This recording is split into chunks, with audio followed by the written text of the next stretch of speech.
Ako urong dito, and I said I would stake my honor, my life, and even the presidency.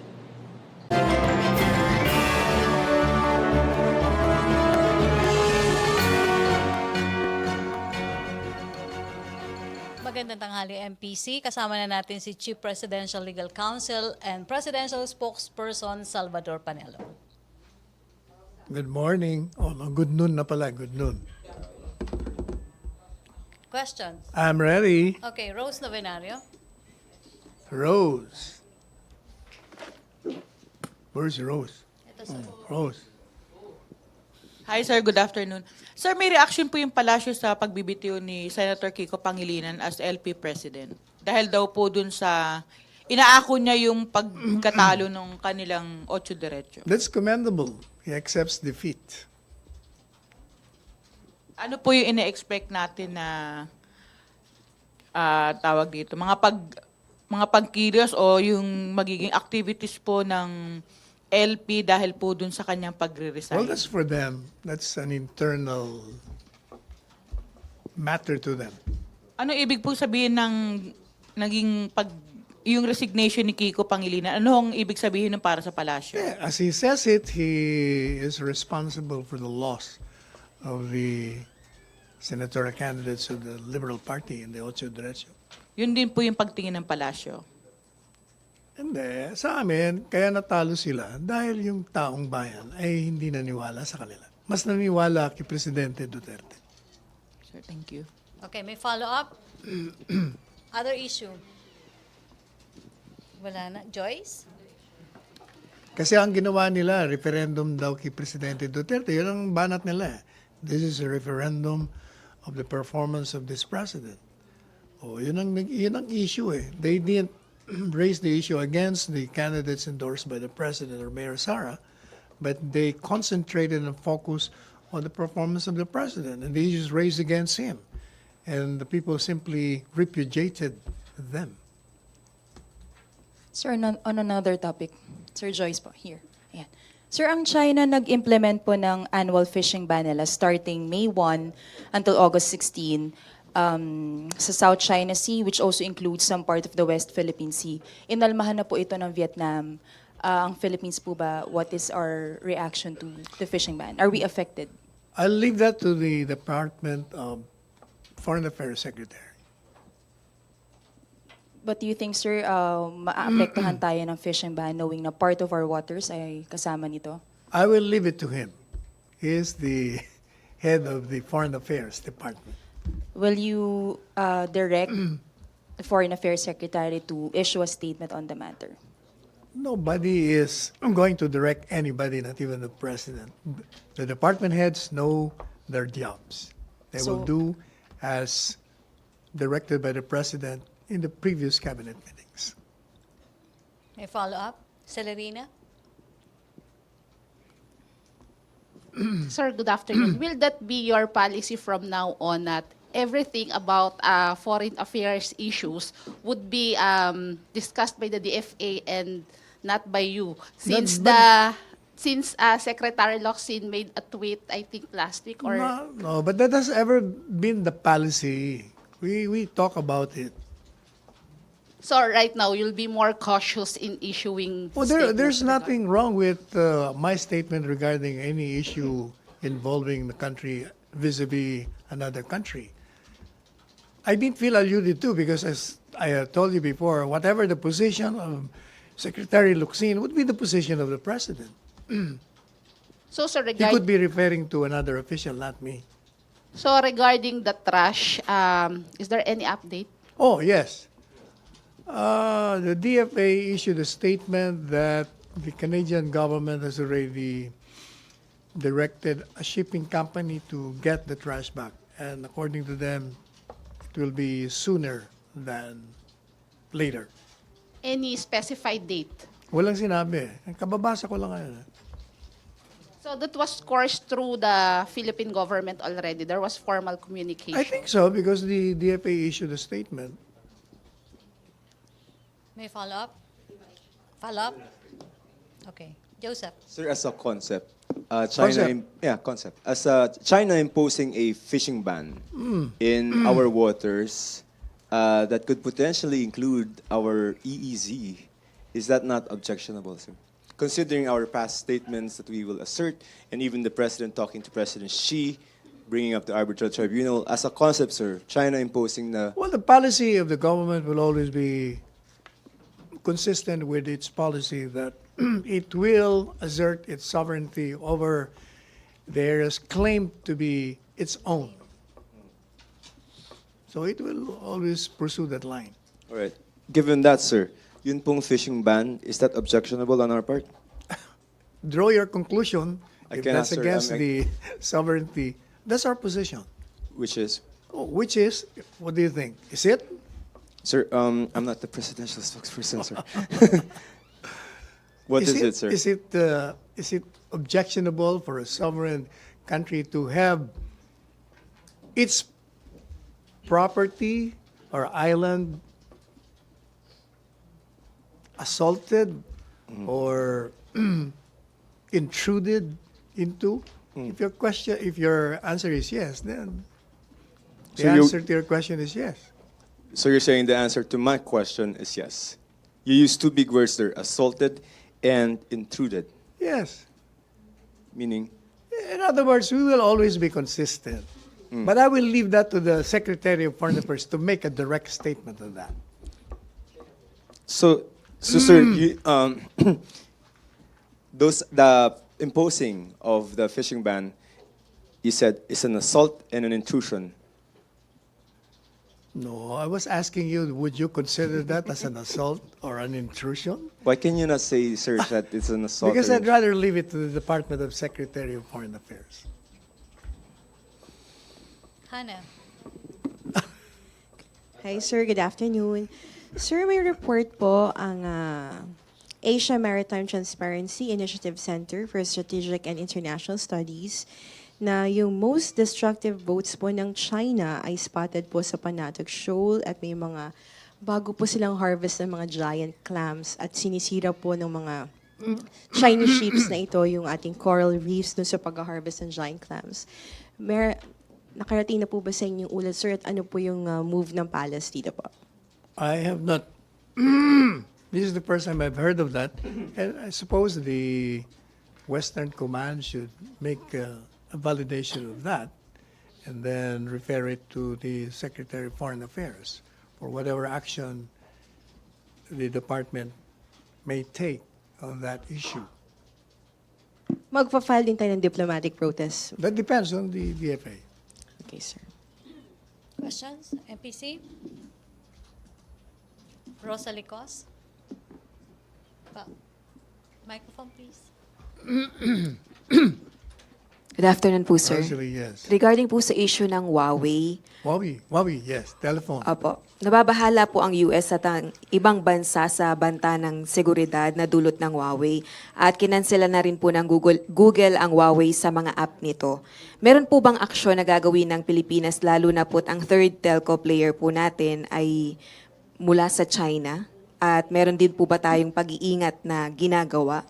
May direktiba po ba tayo sa PNP at iba pa pong law enforcement agencies na pag-aralan kung meron din bang banta sa seguridad natin ng Huawei? I suppose the Department of National Defense as well as the National Security Advisor are studying that matter. And the President will be waiting for whatever recommendation they have on that. Kayo po, sir, personally po ba Huawei user po kayo, sir? No. iPhone, Apple, Yung pong, Sanas. yung pong mga Huawei users po dito sa ating bansa, kailangan ba silang magpalit na or meron po ba tayong dapat na ikabahala I do regarding not- these issues po? I have no personal knowledge or privy to anything about Huawei, so I cannot competently respond to your question. How about, sir, ng assurance na bago po natin tangkilikin tong mga ganito pong technology, ay nasisecure po natin yung atin pong information at ginagawa naman po ng pamahalaan yung responsibilidad na maprotektahan po yung atin pong seguridad? As I said earlier, the President will wait for any recommendation coming from the National Security Advisor and the Department of National Defense. Okay, question? Sir, tanong ni Jinky Baticados ng IBC 13 on ROTC passing at lower house daw po. Reaction ng That's Paras. good news. The President wants that passed. And sa Canada, yung bibiyahe na daw po yung Canada Trash, pabalik sa Canada anytime this Already week. answered. Okay. Celerina. Sir, follow-up lang regarding sa Huawei. So when did the President order the DND and the NSC to come up with a study regarding this? First, I didn't say to come up with a study.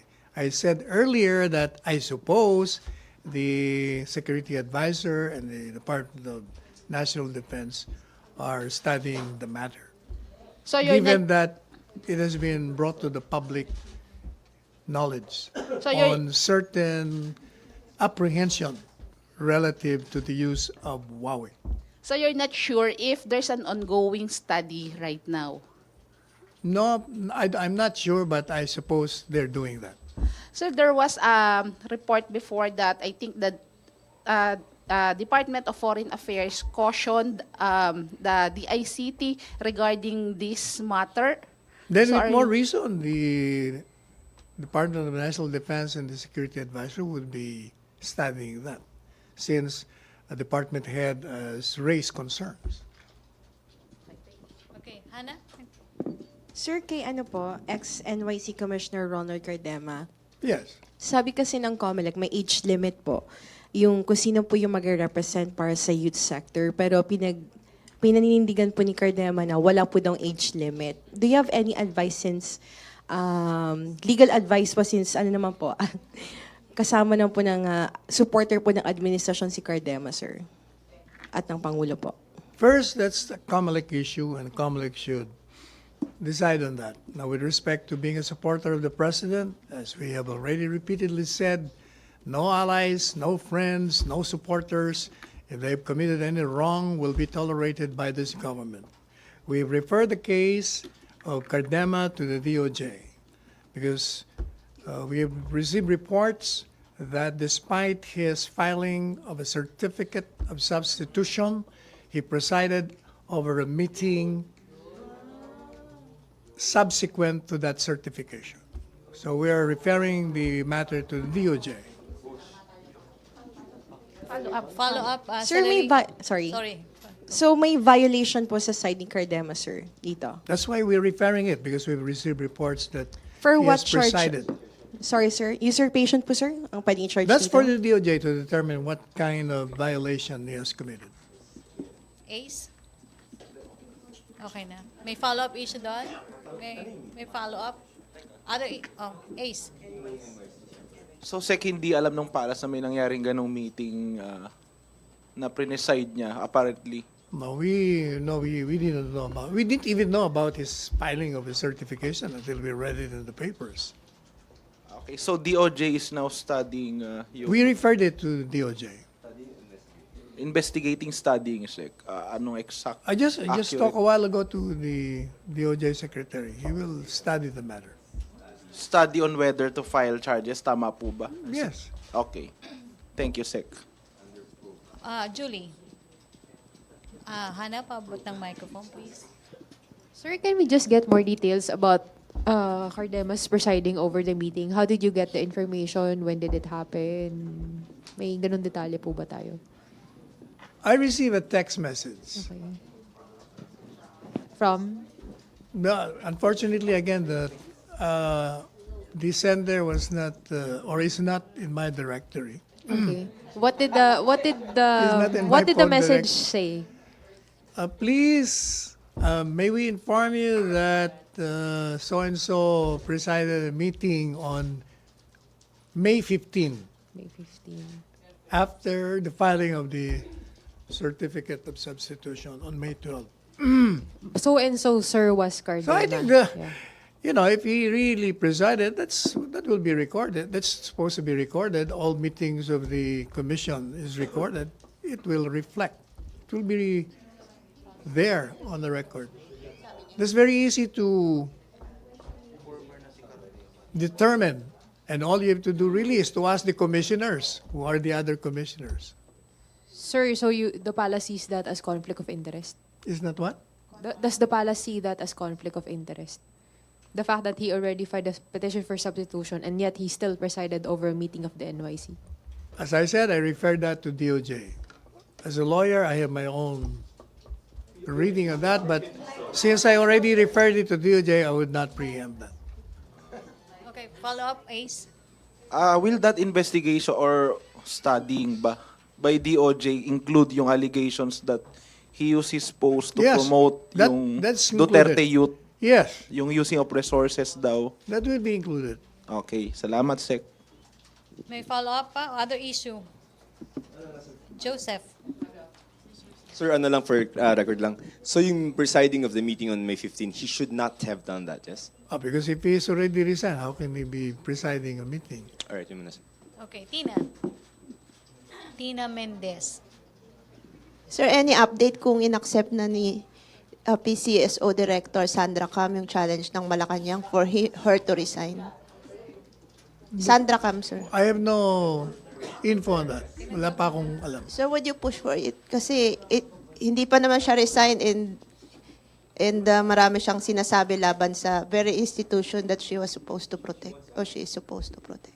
This is why our suggestion is if she feels that she cannot stomach whatever she is confronted inside the agency in which she works, then she can always resign and pursue her advocacy outside of the government.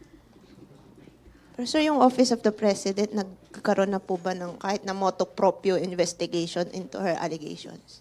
As I said in my statement, the moment she files criminal charges or whatever complaint she has in mind, then the President will order a full-blown investigation.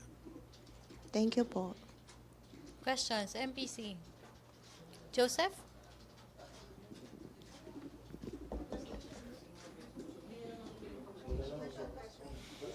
Sir, Where's Pia?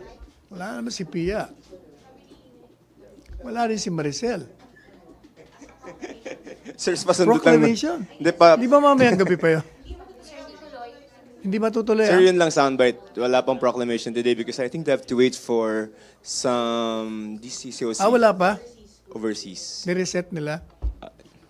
It's better to wait than... Do you think it's better to finish 100%?